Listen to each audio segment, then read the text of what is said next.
Welcome, those of you here, and those of you in Zoom land, traditional greeting.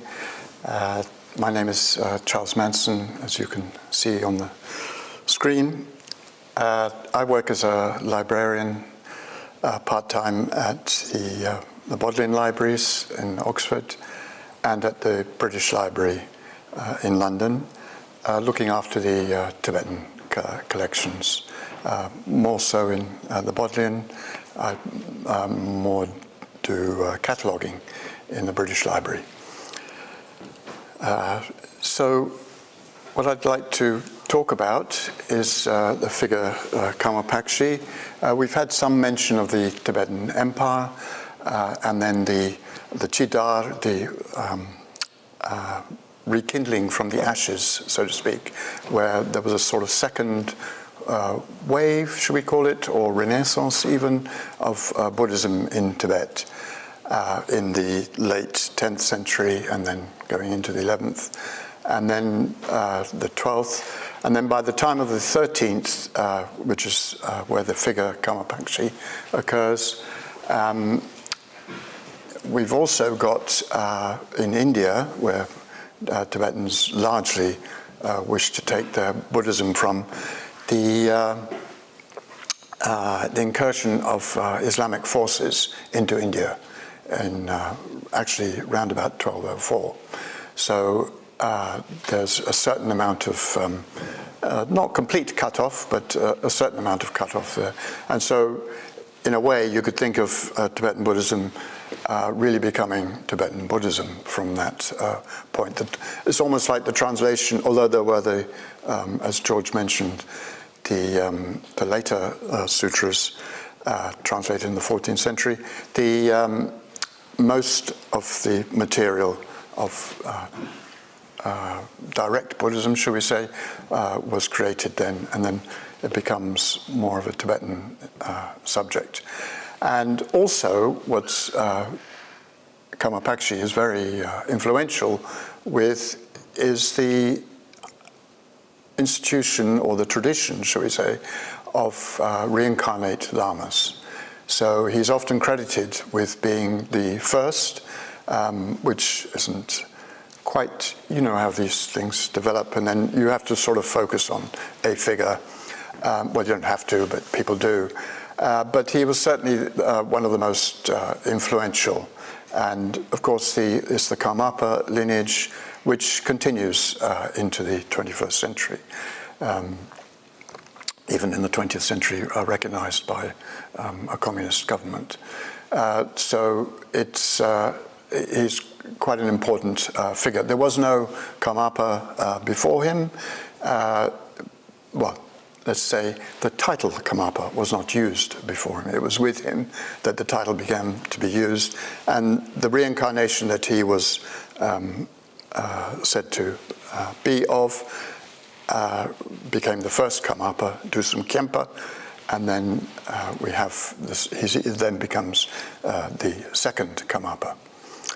So I'm going to talk a little bit about his memoirs, which are slightly, well, we'll see a little bit about them. Just to say that they're slightly, it's memoirs rather than autobiography. I've chosen to use that term because they're somewhat scattered. They're not in a timeline, and in fact, there's not an awful lot of what I might call history in it. There's also some of his own opinions and teaching, I suppose, in there. So it is more like memoirs from. Well, we don't have the original, but we have it seems to be a pretty good source of his memoirs. So this is the area of his operation, so to speak. He was started near Dergi, born there, spent the first 40-odd years of his life in that Kham area. And then it was only in middle age, really, that he went to central Tibet and revived the monastery of Tsopu, which his predecessor, Losum Khenpa, had started. And then he received an invitation from the great Kublai Khan, which most of us know of, if not only from Coleridge's poem. But Kublai Khan was not emperor yet of China. He was a Mongolian prince, and he was engaging, hopefully, is this showing the pointer on there as well? It's not showing there, oh dear. Well, he was engaging on the west side of China, where it turns to brown, really, sort of going down that military engagement, down that route. And in the process of doing this, he probably heard about Kama Pakshi. Kama Pakshi was now in central Tibet, and he sent an invitation. And after some doubt, Kama Pakshi then went across and met him more up in the what we should call northwest Tibet, or northeast Tibet, sorry, or northwest China. And they initially had a good meeting. It turned sour, and the details are in the book. And then he eventually went further north to Karakoram, which is the nerve center of the Mongolian Empire, which was from Korea right across to Poland. Okay, Europe could have been Mongolian under a Mongolian Empire in the 13th century. But it wasn't. And anyway, he went to Karakoram and met Mongi Khan, who was really the emperor. He's not so well known as Kublai Khan, but he was the emperor who, under whom this vast empire was under control of, more or less complete control of one person, whereas later it's tended to disentangle the empire. And then he went across to Almalik to meet the Chagatai branch of the Mongolian Empire, down through Kucha on the west side here, all the way back down into China. And the circumstances that by this time Mongi Khan dies, and there's a bit of a civil war of succession. And Kama Pakshi gets captured by Kublai Khan, and there's a certain amount of bad blood there, and he gets put into exile over towards Xanadu, Shangdu, over in northeast China. And then eventually there's a reconciliation. Kublai Khan assumes the inheritance of the empire, and the Kama Pakshi is released, and he goes back to the Dergi, the Kham area, and then back to Tsopu, central Tibet, and dies there eventually to be reincarnated as the third Karmapa. So this is the area that he first operated in, where he was born, just slightly northwest of Derge, which, of course, Namko Norbu, this area, knew very well. He was largely educated in Derge to start with, anyway. And Kama Pakshi also helped revive certain monasteries, the Karma Gurn you see there.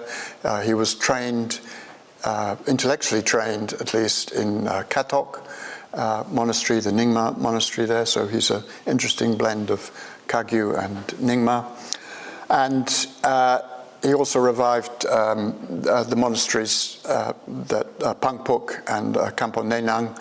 And it was up near Batang, just slightly northeast of it, at a place called Pungri, that he spent up to 13 years in retreat. And that's where perhaps he gained his realization and so forth. And his reputation, and he started acquiring disciples, or people started to follow him. So it's all in this area. And this is the book which gives it in more detail. About half the book is the history of his life, and then the other half are translations of his some of his writings. George alluded to the difficulties of Tibetan. Kamapaksi is one of the more difficult of the difficult Tibetans to work on. Professors Van der Kijp, Kapstein, indigenous Tibetan Tsering Gongketsang have all told me at one time or another that it's not easy working with his text, but the more you chew it, so to speak, perhaps the easier it gets, I suppose. The poetry is not so difficult. Yeah. So I'm going to make a slight segue here, just because of where we are. I knew Namkha Norbu a little bit, not a lot. Both met him at SOAS and also at Meriga. And he wrote this book called Journey Among Tibetan Nomads. Now, he was born in 1938 in December, and he then was being educated in Derge. You can see it's I think it's in the middle here. Yeah, it's spelled Derge. And in the summer of 1951, so he wasn't yet 13, he was 12, he went off and did some traveling and already doing some sort of, I suppose you'd call it anthropological research amongst nomads. And he made these notes and scholar, and Richardson encouraged him to publish these notebooks, these observations he made, recordings, manual recordings, notebook recordings, and into English. Now, what has this got to do with Kamapaksi? Well, if you look on the website of Namkha Norbu's timeline, so to speak, it mentions this, what I've just spoken about, that he made this trip in 1951. And in 1951, he recorded the nomads singing a song all about Kamapaksi, Kamapakshi's life. So he just transcribed this at this very young age, although it didn't see the light of day for quite a few number of years later, 30 years later. And it's also, I've translated part of it. It starts off with his childhood, and some of it, because, reasons of space and so forth, is to do with his childhood in Kamapakshi's childhood in Tibet. And then it segues into this time when he was tortured by Kublai Khan, well, not directly by Kublai Khan, but at Kublai Khan's orders. And so that was, I thought, quite interesting to put that in the book there. What is it, page 92, 93. And yet another little segue. This is where I work some of the time in the Bodleian Library. Now, in 2014, there's a gentleman called John Driver, John Stapleton Driver. You may know his translations of Stein's Tibetan Civilization and Giuseppe Tucci's Tibet book as well into English. And he was in the Kalimpong, Gantok area with a wife and child in the 1958-1959. So he met Namkha Norbu at that time. Namkha Norbu was studying, he was what, 20, yeah, about 20, 21, with Dudjom Rinpoche, apparently. And they then met again in Italy in 62, I think it was. By this time, Namco Norbu had come to Rome. And I have a picture of the two of them in Rome. But the person who owns the picture didn't want it on the internet, so I'm sorry. We can have a look at it later. Yeah. It's a very youthful Namco Norbu, looking very relaxed, yes. And so within the library, John Driver, he died in 2014. 2016, his son, you can see him on the left leaning over there, Professor Felix Driver, kindly donated all John Driver's texts. So he'd been collecting them before the diaspora. He had some from afterwards, and they're mostly Nyingma. There's quite a lot of Dzogchen texts in there. And I've been cataloguing them since 2016. And something like it's getting on probably 1,000 texts or so. And some of them are appearing on this card check. You can see MS Driver there.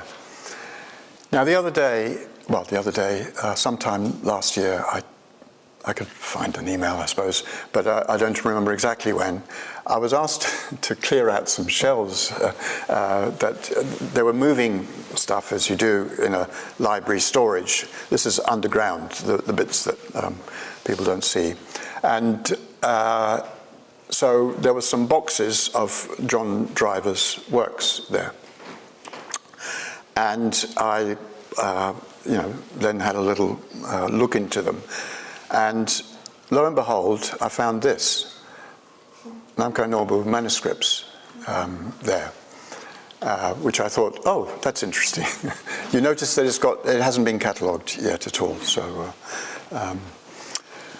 So I had a look, and what they are actually is Namco Norbu's notebooks reproduced.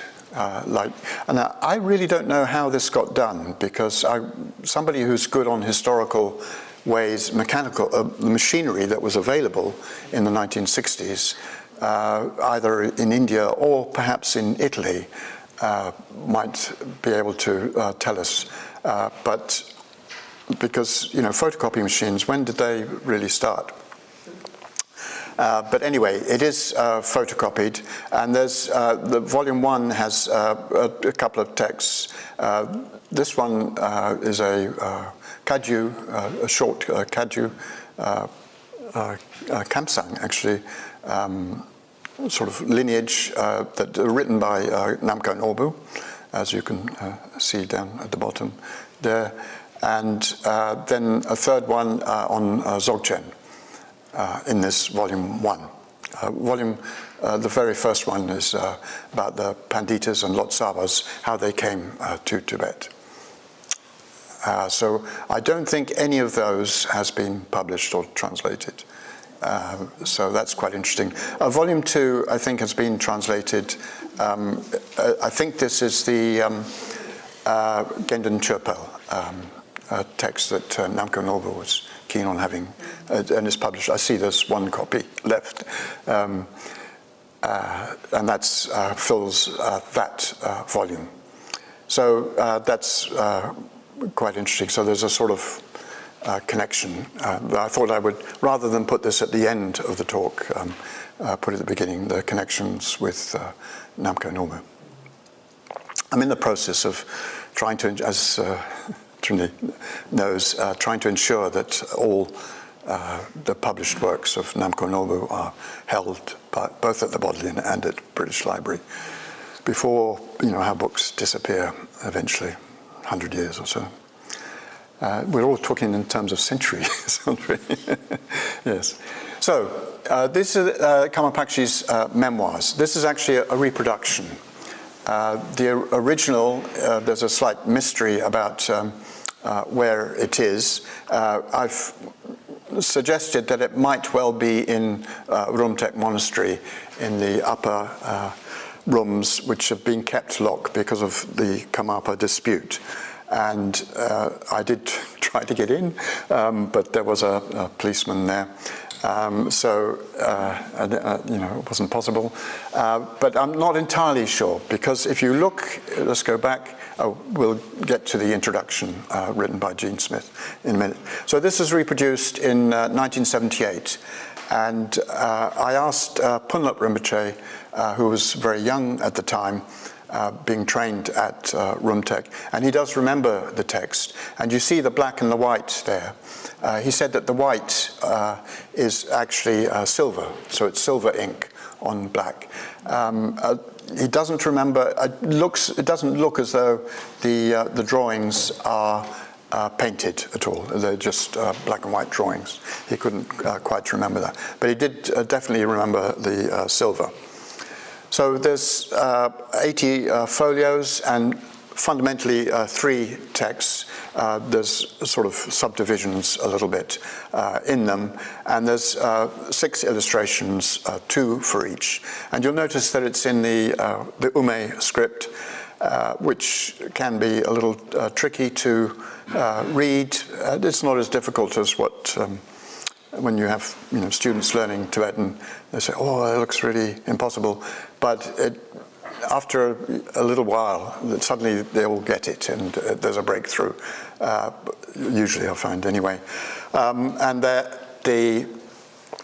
So there's that element. First, I had to transcribe it with the help of a Kempo, but not only that, but there are what I'd called short forms, is that they compress terms sometimes. So and sometimes it can be whole phrases that get used quite a lot. The scribe has done this rather than, it's not in his handwriting or anything. It's probably 14th century. Judging by the drawings, but I may be wrong there. And these short forms, you have to be sure. Sometimes you can misread it as a word in itself, but actually it's, if you're not careful, it's actually an extension of, I seem to remember, yunten, the word for qualities, gets compressed, and that can be easily misread, and trinli as well, the word for Buddha activity.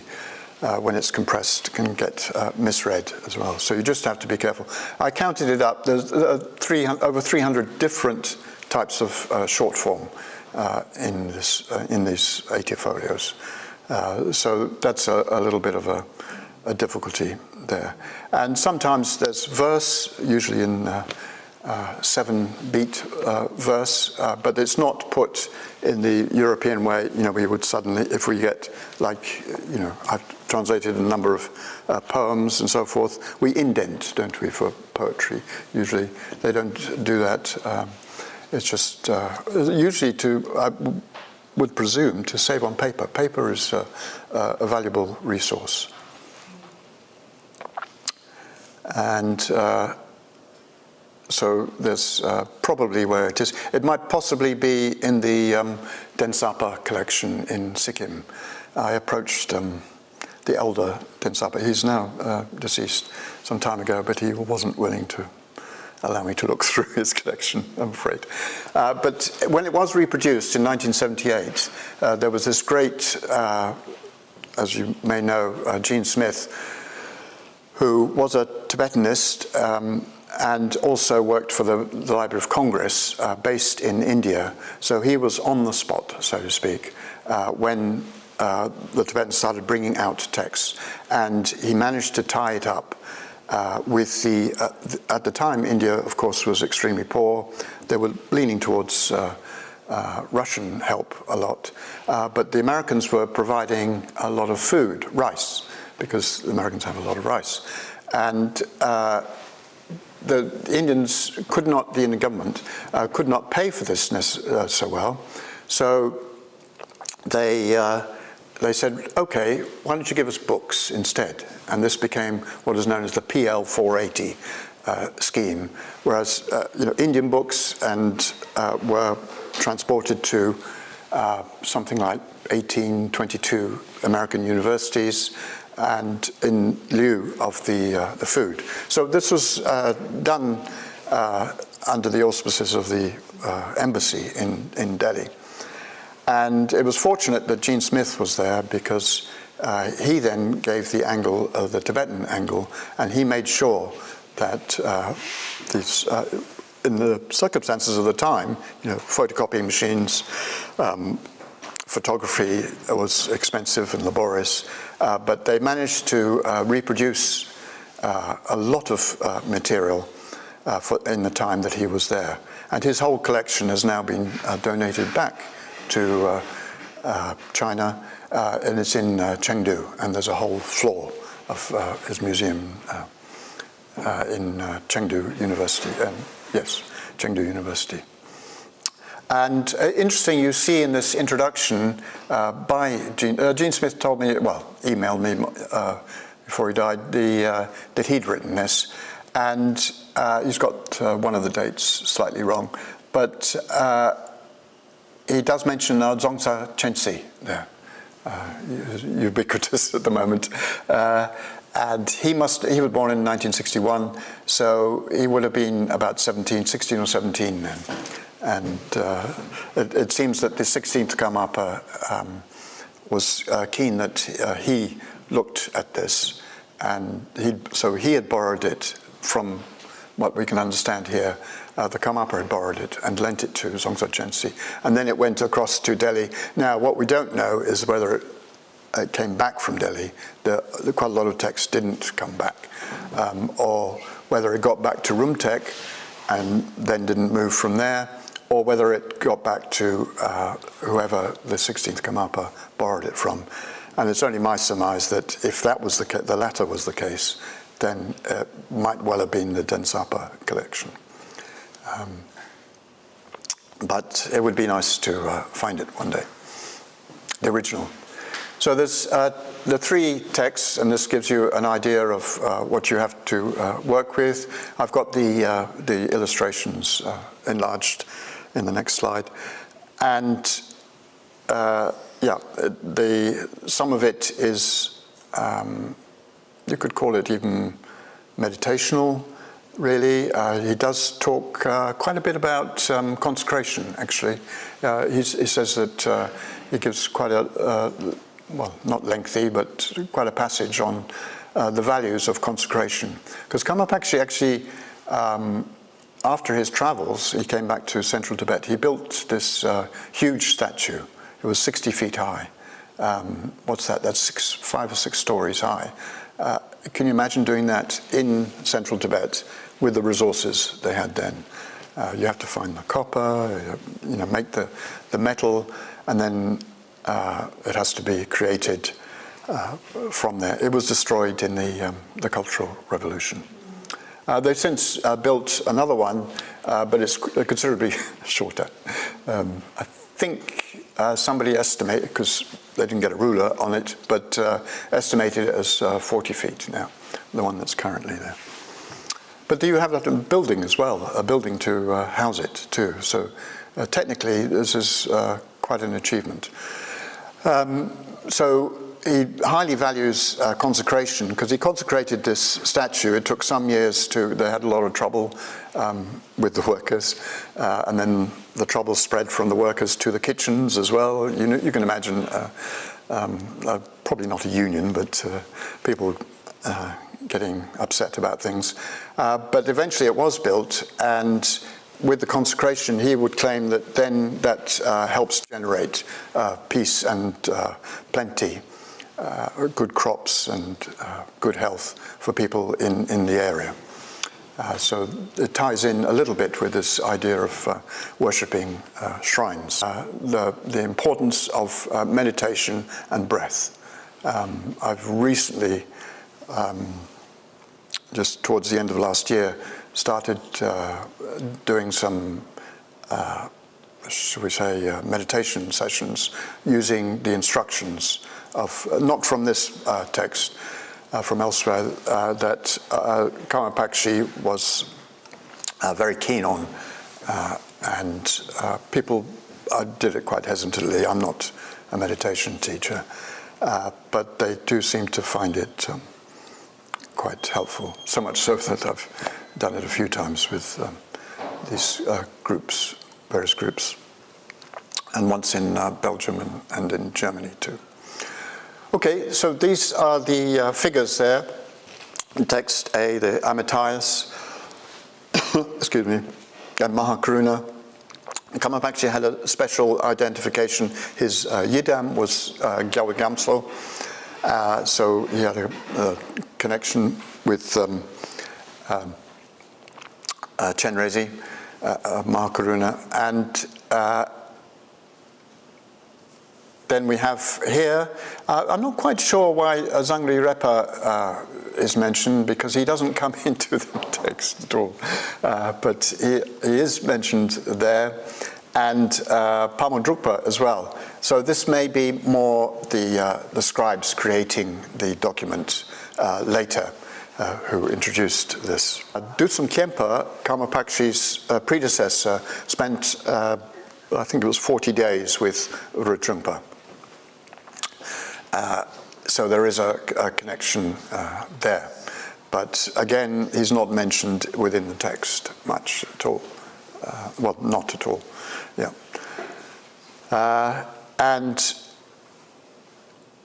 what I'd quite like to just mention within this text, in the second text, is that there's a short passage where he referred to himself as Karmapa, with a long A there, Karmapa. And he does say here, the Lama is the great Brahmin, his advice is the great Mahamudra, and that's a quotation that he takes from his predecessor, Dusum Khyentse. And then he says, through the realization of that meaning, although Dzogchen and Mahamudra have a difference in their names, the essence is the same. And this became a little bit important later on. It was Chagme Rinpoche in the 17th century identified Kamapakshi as being one of the earlier people who wrote about the similarities, shall we say, if not identity, between Dzogchen and Mahamudra. And this then also became important in the Rimé movement in the 19th century, the non-sectarian movement, that they, not in a very strong or big way, but identified Kamapakshi as being something of an originator. Again, perhaps just a significant figure that would be easy to, if you need to have somebody to identify, would be him. So his own lineage was that he, as a young child, 11 years old, you can imagine, Namko Norbu traveling in the same area at the age of 12. At the age of 11, he decided to go to central Tibet.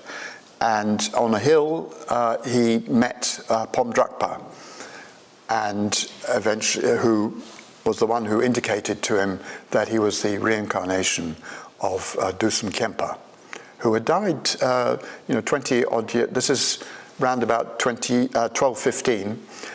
So he died, 20 odd years beforehand. And he said that he was the reincarnation of Dusum Khyentse. Now, I don't think that Pomdrakpa actually met Dusum Khyentse, but he had several visions from when he was a teenager and through his adult life as well of Dusum Khyentse. But Pomdrakpa's particular teacher was Drogon Rechen, who is thought of as being one of the early Situ Rinpoches, Situpas, and he was a disciple of Dusum Khyentse, who established several monasteries in Kham, and then he went to central Tibet. He was a direct disciple of Gampopa, who was a disciple of Milarepa and Mapa, and then we go into the Indian lineage after that, prior to that. Dusum Khyentse means knower of the three times. Now, Dusum Khyentse was well known for being able to say what his previous incarnations were, and also, to a certain degree, his future incarnations as well. And this became important for Kamapakshi because there was something of a puzzle. I go into it a little bit in the book. And it wasn't until his sort of midlife, just as he was about to meet Monge Khan in Karakoram, that he kind of understands the, it's not a puzzle, but the slight, puzzle, I suppose, conundrum about the future incarnation of Dusun Khyentse. So it was from Pomdrakpa that Kamapakshi received most of his teaching, his early teaching anyway, as a teenager, and it was largely to do, well, he mentions himself in his memoirs that it was Saraha, the three great dohas, the doha of the king, of the queen, the songs of the king, the queen, and the people. So Saraha was very important to him as a figure. He mentions him a number of times. Whereas Padmasambhava, who, Kamapakshi was also trained in the Nyingma tradition, he sort of alludes to him at one point, but he doesn't mention him otherwise. It may be that the Padmasambhava interest hadn't really grown that much. But he was very much imbued with the tradition from Saraha, and also Gampopa's Mahamudra tradition as well. Quite obviously the Kagyu. And his particular speciality, so to speak, he mentions it again and again, is the introduction to the three kayas. Now sometimes it's mentioned as four kayas, even occasionally as five kayas, but I've kept to three kayas here. When I give the meditation teachings, I usually refer to it as four. It's really the third, as if you did the meditation, you'd see that they're extremely similar. So you can see why it's sometimes three and sometimes four. And there is a Trulkor exercise also involved with it. It's called the Sodhumma, the 37 points, the Kamapakshi's Sodhumma. So when people do these retreats where they do the Trulkor, the exercises, it's certainly in the Kamakagyu lineage, they do the Kamapakshi Sodhumma as well. And it's part of this introduction to the three kayas. So this is a picture of Pungri. This seems to be the ruins of where Kamapakshi, his disciples eventually built up. When he started there wouldn't have been, well, we don't know exactly. He didn't describe any building there. He did describe selling a coral in order to get food and to start his retreat. By this, when he started the retreat, his guru had died, and he was somewhat despondent. Didn't quite know what to do, he even says so. And then he had a vision, said go east, and he decided to go into a retreat in this remote area. It's near Batang, which is south of Dege, in East Tibet. And this is where he spent 11 years and then another 2 years again in a separate retreat in this area. It's quite high up. The road is way far down. At Pungri, it's a mountain top.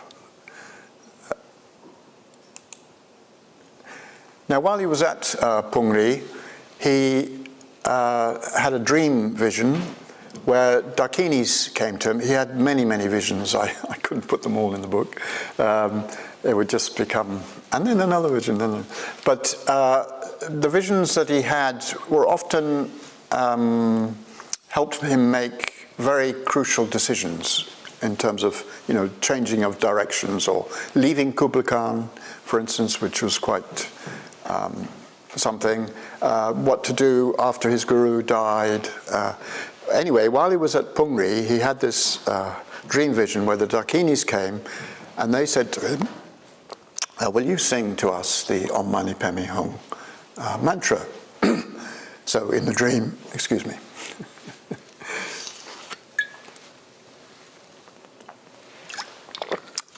in the dream he sang it, and they said, no, that's not the way. Well, sorry, I'm extrapolating a bit, okay. A little bit of Hollywood imagination. That's not the way to sing it. And so he said, I mean, it is recorded, then this back and forth. He said, so how do you sing it? And they sang it to him. And apparently he remembered it. Now, we do have a record from the 16th century of Power Tsuk, like Trengma, saying that Kamapakshi tune for singing the mani was well known amongst communities. It was a community thing to sing. When they're building, when they're working, perhaps on the, threshing grain, so forth, you would maybe sing this. And they would use the Kamapakshi tune to do this. But it seemed to have been, you see it at the Bodhnath Stupa, people going around singing the Mani Mantra, and it comes out from the loudspeakers quite a lot. And it's a little bit of a dirge. I don't wish to be disrespectful. But, it's not a sophisticated tune. This is really quite difficult. So I thought, well, what's happened to this tune? And anyway, I understood that Lama Noda, who died in America eventually, he knew of the tune. Now, he happened to be quite a good chanter, known as quite a good chanter at Palpung Monastery in East Tibet. And so in, I think, 2007, maybe 6, I made a recording of him singing it, and then it would transcribed, notated into the European notation by Dirk de Klerk. But Dirk says that it's quite difficult to convey it, so it's a little bit simplified. And then I asked Nick Perry, a friend who's a medieval musician specialist, to play it on a shawm. And we may get it. Sometimes technically this doesn't work. Let's try. No, it's not working. Maybe we have to turn the volume up. That's good thinking. There we go. So shall we start again?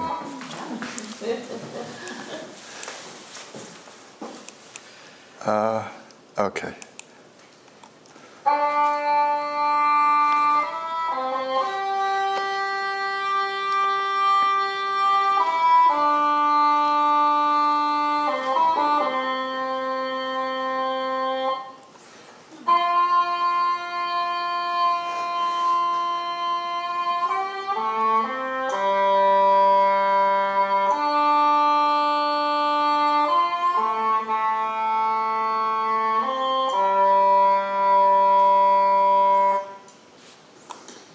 And if I'm not careful, it'll start again. Yes. Thank you. Well done. It's okay. It's to be repeated, is it not? Yes. Constantly. No. I think we're doing for. Yeah. And it would be nice to. If maybe some choir would work on it and develop it. You can't say it's the original, but there's some degree of claim that it might well be close to the original, should we say. Okay, so that's the memoirs that form the sort of core of this book, what I've extrapolated. I also used later histories, of course. Sometimes with discretion, you get works that are written 50 years after his death, and then 100 years after, and then back into the 18th century with Situ Panchen did a very good biography of Kamapakshi, the famous scholar at Dergi. But also in 2010, I happened to be in Kham, and so, well, you can see the title there. There's a text about the pre-incarnations, the co-incarnations. There were 3 others besides Karmapakshi, that's what the text alleges, and the post-incarnation, the future incarnations of Karmapakshi. And this was, I found this at Palpung Monastery, and I was doing some research there, and I was housed in the Kempo's kitchen, and there were these texts opposite my bed, and being a librarian, you discreetly look through them, and I found this text, and lo and behold, at what is it, 250, folio 250 or so, there's a text about Karmapakshi, which purports to be a record, a record of what he told people to, well, Yeshe Gyaltsen was the one who, in the colophon, who's mentioned he was a disciple of the third Karmapa, but he may well have, so it's not quite sure whether it went to the third Karmapa and then to Yeshe Gyaltsen, or Yeshe Gyaltsen knew the second Karmapa as well. But anyway, it does say that it's directly from Karmapakshi that dealing with his previous lifetimes. And what's quite interesting is that Dusung Khyentse, the knower of the three times, his predecessor gave previous lifetimes, Karmapakshi did, Rangjung Dorji did, and then Karmapas don't do it so much until the 15th and 16th, not in written ways anyway. And not only that, but when you'd imagine, oh, they're a reincarnation, therefore they should all be the same. None of them are the same. There's only one that's the same. So it's almost like there are branches in a way. Or maybe it's just the memories are different, you see. It couldn't be the time. Sometimes they give the times, there's a certain king in India and so forth, or it's a different world even. But so you just can't pin these things down. Karmapakshi in his memoirs does give a number of, I think 6 in total, previous incarnations, which then aren't mentioned in, no, it's not quite right. Only a couple are mentioned in this text. So he was remembering, and he actually does say, I can remember loads more in the memoirs he writes, but I'm not going to go into it all because people don't really understand, and also it's kind of, what's the use of it really, just going on and on about this.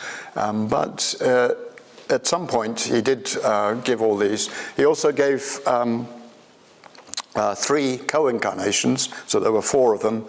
One was a bar lady, which is quite interesting, and a woman who sold beer.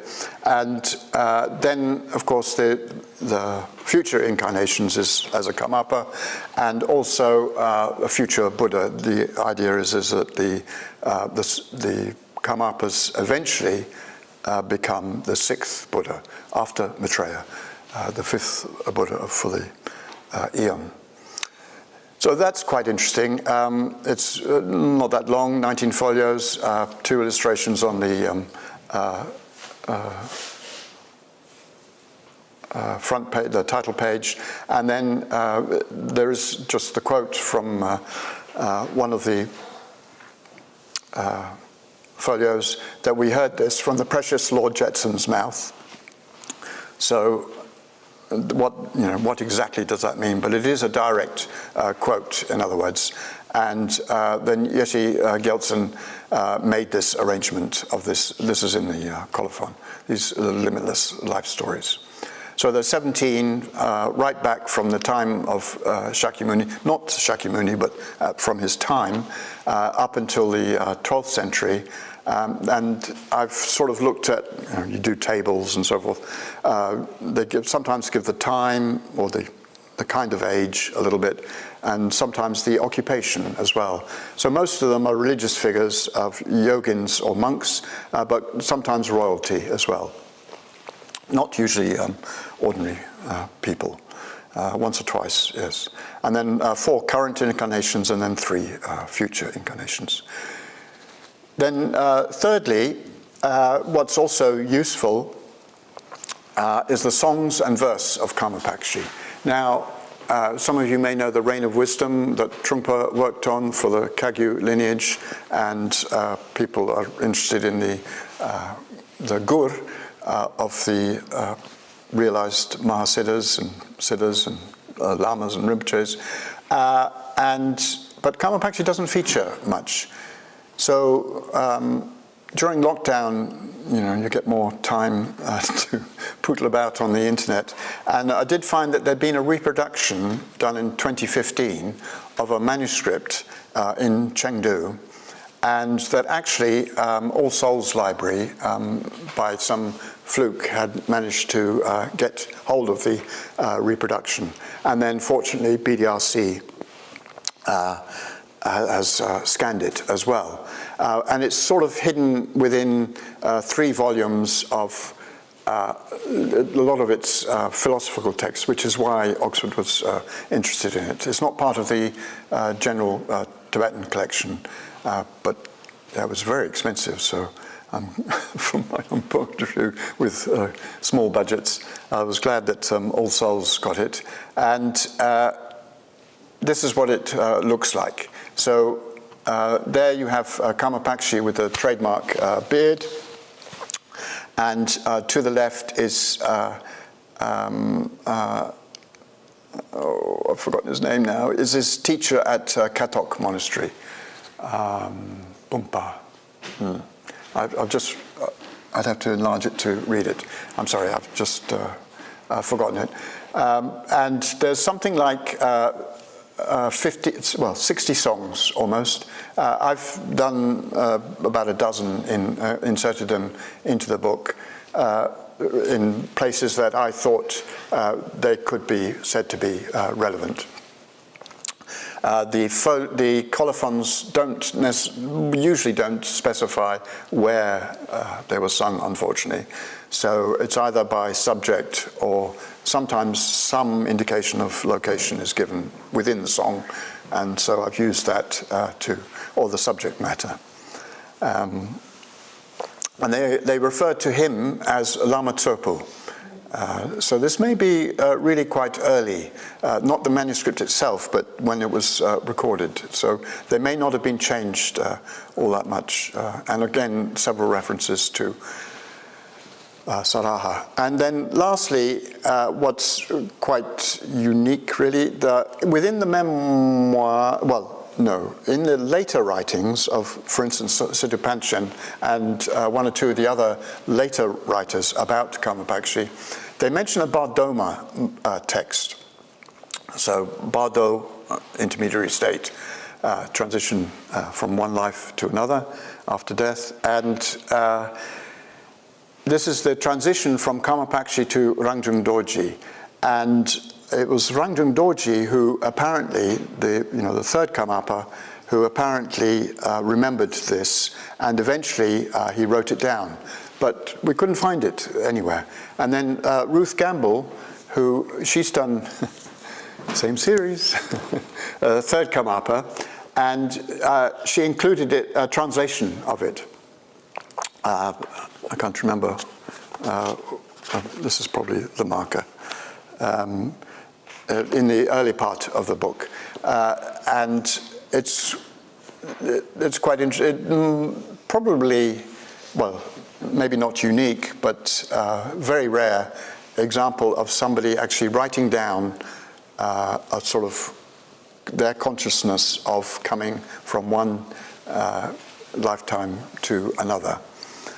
So that's also quite interesting. I didn't use it much because, in a sense, my remit was to end with the end of his life.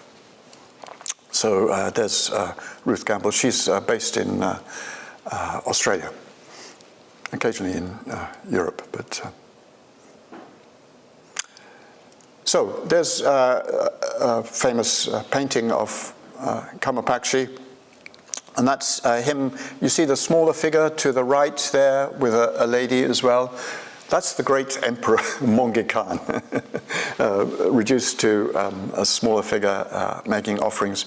Kama-Pakshi had a very good relationship, well, it seems, according to Kama-Pakshi anyway, a good relationship with him. He taught him quite a bit. He said that Mongi Khan was a good meditator. This is, someone who was, it was over in Ukraine at one time, marauding, and so he gets included in the sort of iconic painting of Kama-Pakshi.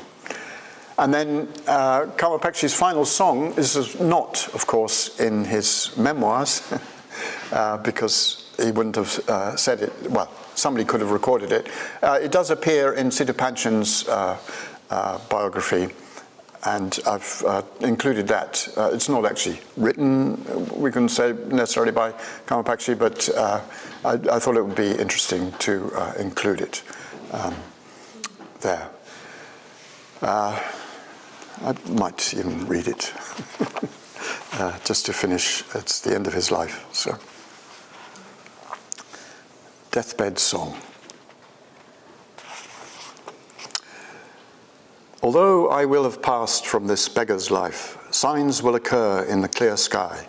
My bodily remains will be corpse relics, my self-awareness resting in the afterlife state, self-illuminating, equivalent to the stainless Dharmakaya. And because it is able to bless the stream of being of others, immeasurable benefit for beings will indeed happen. Because we realize the stainless Dharmakaya, there is not even a mere scrap of fear of death. Because I am free of the basis for future transmigration and its process, there will be no transmigration in the Dharmakaya. And that's, and then shortly after he died. So, there you go. Losa Dele.